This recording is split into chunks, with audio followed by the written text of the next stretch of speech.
രാഹുൽ ഈശ്വറിന്റെ കപട മുഖം ഇവിടെ പൊളിഞ്ഞു വീണിരിക്കുകയാണ്. ഈ ആരെയും സുഖിപ്പിക്കാൻ വേണ്ടിയിട്ട് കാര്യം പറയുന്നത് നിർത്തുക, അതാ വേണ്ടത്. അത് എന്റെയും ചേട്ടന്റെ ശബ്ദം ഒരേപോലെയാണെന്നുള്ള തോന്നൽ അവിടെ ഉണ്ടാക്കുന്നു. രാഹുൽ ഈശ്വർ ഒരു ജിഹാദി കൂട്ടിക്കൊടുപ്പുകാരനാണെന്ന് എനിക്ക് പറയേണ്ടി വരുന്നത് അതുകൊണ്ടാണ്. ആ പണി നിർത്തുക. ഇതൊക്കെ നമ്മൾ കുറെ ആയി കാണുന്നു. രാഹുലെ പോയേ കയ്യിന്ന് പോയേ.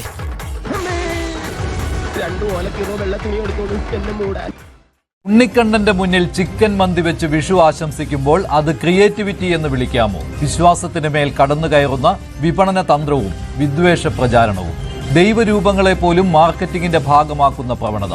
വിശ്വാസം ചിലർക്കൊരു സ്വകാര്യ കാര്യമാണെന്ന് പറഞ്ഞ് എല്ലാം ന്യായീകരിക്കാൻ കഴിയുമോ? മതചിഹ്നങ്ങൾക്കുള്ള ബഹുമാനം ഒരു സമൂഹത്തിന്റെ അടിസ്ഥാനമാണ്. എന്തുകൊണ്ട് മതവികാരം വ്രണപ്പെട്ടതായി പറയുന്നു? ഉണ്ണിക്കണ്ണൻ ഭക്തിപൂർവ്വം ആരാധിക്കുന്ന ദൈവരൂപം, അതിനു മുന്നിൽ ചിക്കൻ മന്തി വെച്ച് പരസ്യം ചെയ്യുന്നത് ഹൈന്ദവ വിശ്വാസികൾക്ക് അസ്വസ്ഥതയും അപമാനബോധവും ഉണ്ടാക്കുന്നു. അയ്യോ, അതിന് മാപ്പ് പറയാൻ കൂടിയാ ഞങ്ങൾ വന്നത്. സെന്റിമെന്റ്സിനോടൊപ്പം നിന്നു.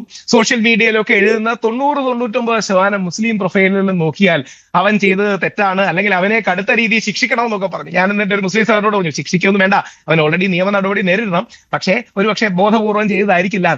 ഇതൊക്കെ വിശ്വസിക്കുവോ? പിന്നെ വിശ്വസിച്ചിട്ടുണ്ട്. അപ്പോ കേരളത്തിന്റെ ബോധപൂർവം അല്ലെങ്കിൽ ഇവന്റെ ബോധം എവിടെയാണ് രാഹുൽ കിടക്കുന്നത്? എന്ത് ബോധമാണിത്? എന്ത് ബോധപൂർവമല്ല എന്ന് പറഞ്ഞു കഴിഞ്ഞാൽ എങ്ങനെ നിങ്ങൾക്ക് ഇത് പറയാൻ തോന്നുന്നു? എങ്ങനെ നിങ്ങൾക്ക് ഇത് പറയാൻ തോന്നുന്നത് ബോധപൂർവമല്ല എന്ന്? നിങ്ങൾ എന്താ ബോധമില്ലാഞ്ഞിട്ടാന്ന് പറയുന്നത്? ഞാനൊരു ഉദാഹരണത്തിന് പര്യായം പറഞ്ഞതേ ഉള്ളൂ.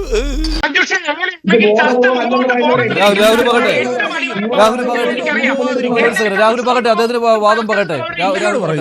ബോധപൂർവമല്ല.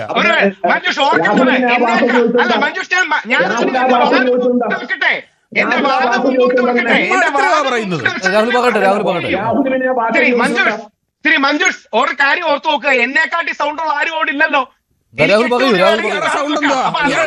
പ്രത്യേക സൗണ്ട് ബോക്സ് ആണ് ഉണ്ടാക്കി വെച്ചിരിക്കുന്നത്. ഒന്ന് പോണം മിസ്റ്റർ. അയ്യേ, ചമ്മിപ്പോയേ. ഈ വിഷയത്തിൽ 99% മുസ്ലിങ്ങളും ക്രിസ്ത്യാനികളും നമ്മൾ ഹിന്ദുക്കളെ അനുകൂലിച്ചു.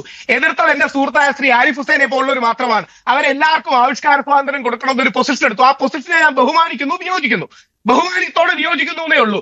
ഇതിൽ പ്രവാചകൻ മുഹമ്മദ് നബി സല്ലല്ലാഹു അലൈഹി വസല്ലം ആണെങ്കിലും, ദൈവപുത്രനായ യേശു ക്രിസ്തു ആണെങ്കിലും, നമ്മുടെ ഭഗവാനായ ശ്രീകൃഷ്ണൻ ആണെങ്കിലും, മര്യാദാ പുരുഷോത്തമനായ ശ്രീരാമനാണെങ്കിലും, സ്വാമി അയ്യപ്പനാണെങ്കിലും എല്ലാ മതങ്ങളെയും ബഹുമാനിക്കണം. അങ്ങനെ ബഹുമാനിക്കാത്തതൊരു ക്രിമിനൽ കുറ്റമാണ്. അതുകൊണ്ടാണ് നമ്മുടെ നാട്ടിൽ മതവികാരം വ്രണപ്പെടുത്തിയെന്ന വകുപ്പ് തന്നെ യഥാർത്ഥത്തിൽ ഉണ്ടാകുന്നത്. കണ്ടോ, ഞാൻ സീരിയസ് ആയിട്ട് ഒരു കാര്യം തന്റെ അടുത്ത് പറഞ്ഞുകൊണ്ടിരിക്കുമ്പോൾ ചിരിക്കുന്നുണ്ട്. ഇനി മേലാൽ എന്തെങ്കിലും തമാശക്ക് നീ ചിരിക്കുന്നത് കേട്ടല്ലോ. പ്രവാചകൻ മുഹമ്മദ് നബിയെ കുറിച്ച് കണ്ടീഷണലായി പോലുമാണ് തെറ്റായ കാര്യം പറഞ്ഞത് നൂബർ, എന്റെ സുഹൃത്തു കൂടെയാണ്. പക്ഷേ പ്രവാചകൻ മുഹമ്മദിനെ, യേശു ക്രിസ്തുവിനെ, ശ്രീരാമനെ, ശ്രീകൃഷ്ണനെ, സ്വാമി അയ്യപ്പനെ, ഭഗവതിയെ, ആറ്റുകാൽ ദേവിയെ ബഹുമാനിക്കുന്ന സ്റ്റാൻഡ് എടുക്കണം. ഈ വിഷയത്തിൽ മഞ്ജുഷിനോട് ഒരു ചോദ്യം ചോദിച്ചാൽ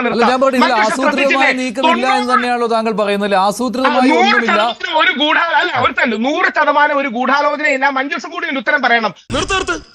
കുറെ നേരമായല്ലോ. 90-95% മുസ്ലിം സഹോദരങ്ങളും ഇതിൽ ഹിന്ദു സമൂഹം ഹേർട്ടായി അവരോടൊപ്പം നിൽക്കണമെന്നുള്ള സമീപനമല്ലേ എടുത്തത്? എനിക്ക് തോന്നുന്നില്ല കേട്ടോ, കാരണം സോഷ്യൽ മീഡിയ എടുത്ത് നോക്കാൻ അങ്ങനെ തോന്നുന്നില്ല.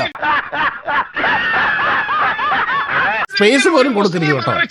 കാര്യം ഇതുപോലുള്ളവരല്ല, ഇങ്ങനെയുള്ള വിഷജന്മങ്ങളാണ് ഈ നാടിന്റെ ശാപം എന്ന് പറയുന്നത്. ഈ രാഹുൽ ഈശ്വറിനെ പോലുള്ള കൊടും വിഷങ്ങളാണ് ഈ നാടിന്റെ ശാപം. ഇത് നേരെ തിരിച്ചായിരുന്നു സംഭവിച്ചിരുന്നെങ്കിൽ ഈ നാട്ടിൽ എന്തൊക്കെ സംഭവിക്കുമായിരുന്നു മഞ്ജുഷേ? അങ്ങനെ ഉണ്ടാകുന്നതിന്റെ അടിസ്ഥാനത്തിൽ ഇവിടെ എങ്ങനെയാണോ ഇത്ര കാലവും ഇതുപോലെയുള്ള വിഷയങ്ങൾ എടുത്തു വെച്ചുകൊണ്ട് മതനിയമം അല്ലെങ്കിൽ മതനിന്ദാ നിയമം എന്ന് പറയുന്ന ഒരു ഫ്രെയിംവർക്കിന്റെ അടിസ്ഥാനത്തിൽ ഇവിടെ അതിനെ വെപ്പണൈസ് ചെയ്തുകൊണ്ട് കാലങ്ങളായിട്ട് മുസ്ലിങ്ങൾ സർ തെൻസെ ജുദ എന്ന് പറഞ്ഞ് കലാപമുണ്ടാക്കി ഇവിടെ നമ്മളുടെ നുപൂർ ശർമ്മയെ കൊണ്ട് മാപ്പ് പറയിപ്പിച്ചത് എന്നതുപോലെ ആ മാപ്പ് പറയിപ്പിക്കാനുള്ള അവകാശം അത് ഹിന്ദുവിനുണ്ട്. 100% ഞാൻ യോജിക്കുന്നു. വിഷയം അതാണ്. ഇവിടെ നിങ്ങൾ കുരുവൊട്ടാനുള്ള അവകാശം അത് മുസ്ലിമിന് വെച്ചു കൊടുക്കുന്നത് പോലെ ഹിന്ദുവിനും ആ അവകാശം ഉണ്ടെന്ന് നിങ്ങൾ സമ്മതിക്കണം.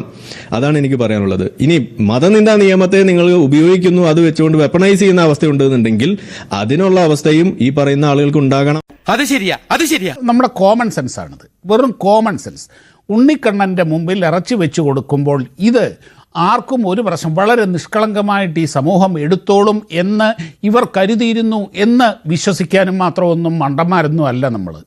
പിന്നെ മാപ്പ് പറഞ്ഞില്ലേ, ഞാൻ മഞ്ജുഷനുടെ കാരണത്തിനുള്ള ഒറ്റ പൊട്ടീര് പൊട്ടിച്ചു, സോറി കേട്ടോ എന്ന് പറഞ്ഞാൽ എങ്ങനെയുണ്ടാവും മഞ്ജുഷ? ഞാൻ മാപ്പ് പറഞ്ഞില്ലേ, ഇനി അതങ്ങ് മറന്നൂടെ? ഇത് എന്ത് ന്യായമാണിത്? ഇത്രക്ക് ചീപ്പാണ് ആർട്ടിസ്റ്റ് ബേബി. ബ്ലാസ്ഫമി നിയമം വെച്ചുകൊണ്ട് ഇന്ന് അത് ചെയ്തുകൊണ്ട് അവർക്ക് അത് ചെയ്യുന്നത് അവരുടെ മതത്തിന് ചെയ്യുമ്പോൾ മാത്രം പ്രശ്നവും ബാക്കി മതങ്ങളുടെ കാര്യങ്ങൾ അത് ചെയ്യുമ്പോൾ അത് അവഹേളനമായിട്ട് തോന്നുകയുമില്ല എന്ന് പറയുമ്പോൾ അതൊരു പ്രശ്നം തന്നെയാണ്. നിനക്ക് എങ്ങനെ സാധിക്കുന്നത്?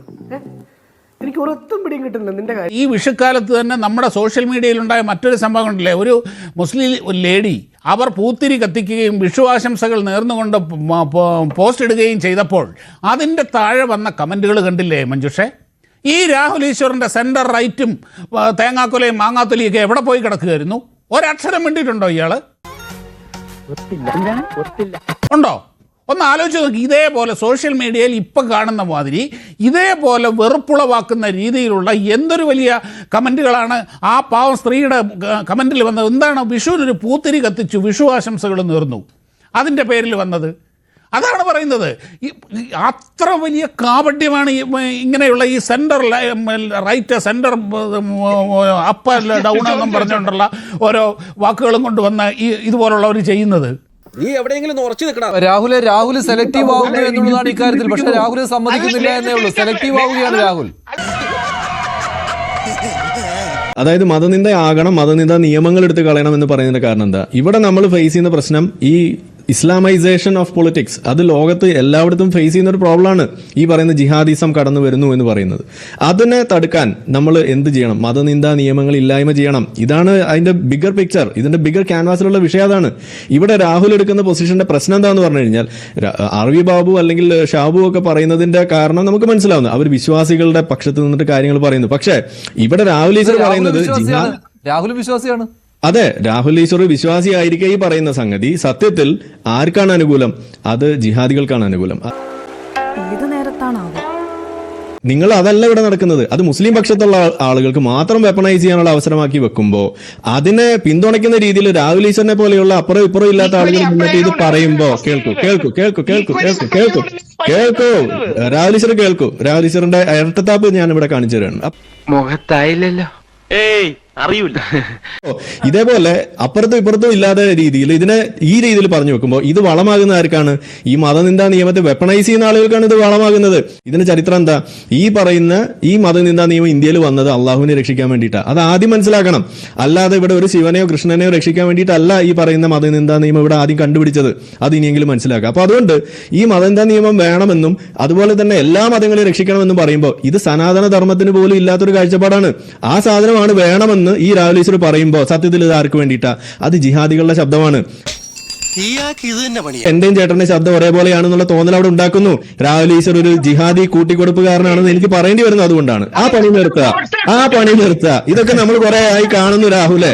ഈ പണിയൊക്കെ നമ്മൾ കുറെ ആയി കാണുന്നു.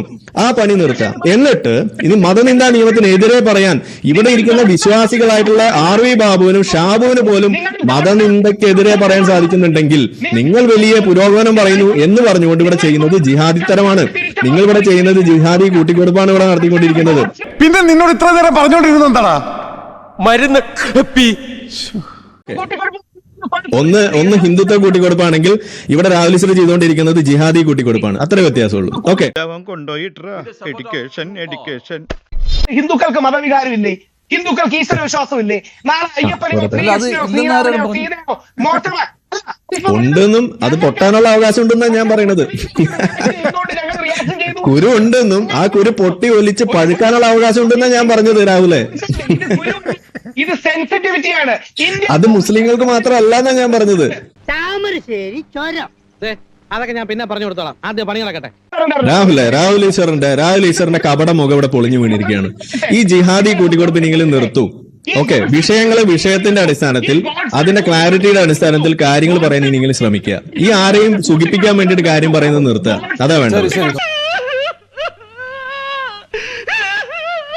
നമ്മൾ ആ വിഷയത്തിലേക്ക് പോകേണ്ട. ഇപ്പോൾ എന്തായാലും രാഹുലിന്റെ ഈ വാക്കുകൾ കേൾക്കുമ്പോൾ ഈ വിഷു പോസ്റ്ററിൽ കുഴപ്പമില്ല, മാപ്പ് പറഞ്ഞോടുകൂടി എല്ലാം അവസാനിച്ചു. ആ രാഹുലിന്റെ നിലപാടുകൾ തെളിഞ്ഞു വരികയാണ്. അത് ഇസ്ലാമിന്റെ ഒരു പൊസിഷനാണ്. നിങ്ങൾ സ്വന്തം ഉമ്മയെക്കാളും ബാപ്പയെക്കാളും സ്നേഹിക്കേണ്ടതും ഈ മുഹമ്മദ് നബിയെ അള്ളാഹുവിനെയാണെന്നാണ് ഇസ്ലാം പഠിപ്പിക്കുന്നത്. അത് ചെറിയ കുട്ടികൾ പോലെ അങ്ങനെ വിശ്വസിക്കുന്നത്. ഏത് കൊച്ചു കുട്ടിയെയും വിളിച്ച് മുസ്ലിമിനെ വിളിച്ച് നിങ്ങൾ ചോദിക്കുക, അവർ അതേ പറയുള്ളൂ. സ്വന്തം വാപ്പാനേക്കാൾ ഉമ്മാനേക്കാളും സ്നേഹിക്കേണ്ടതും ആ മുഹമ്മദ് നബിയാണെന്നേ പറയുള്ളൂ.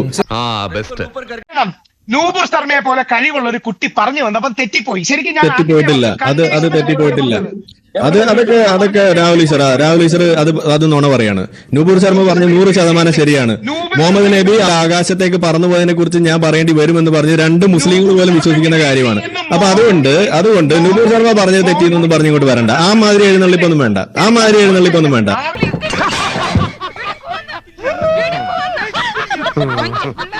രാഹുൽ ഈശ്വറിന്റെ നിലപാട് സത്യത്തിൽ ഗുണകരമാകുന്നത് മതനിന്ദാ നിയമങ്ങൾ ശക്തിപ്പെടണമെന്ന് പറയുമ്പോൾ അത് ഇവിടെ ഇരിക്കുന്ന 2 വിശ്വാസികൾക്ക് പോലും അങ്ങനെ ഒരു അവകാശം ഇല്ലാതിരിക്കുമ്പോൾ രാഹുൽ ഈശ്വറാണ് വന്നിട്ട് പറയുന്നത് അതിവിടെ ശക്തിപ്പെടുത്തണമെന്ന്. അത് സത്യത്തിൽ ഗുണകരമാവുക ഹിന്ദുക്കൾക്കല്ല. അതുകൊണ്ടാണ് രാഹുൽ ഈശ്വറിന്റെ വാദം അതൊരു തരം കൂട്ടിക്കൊടുപ്പാണെന്ന് ഞാൻ പറയേണ്ടി വരുന്നത്. അത് ഇനിയെങ്കിലും മനസ്സിലാക്കണം. അറിയാത്ത പിള്ള ചൊറിയുമ്പോൾ അറിയും.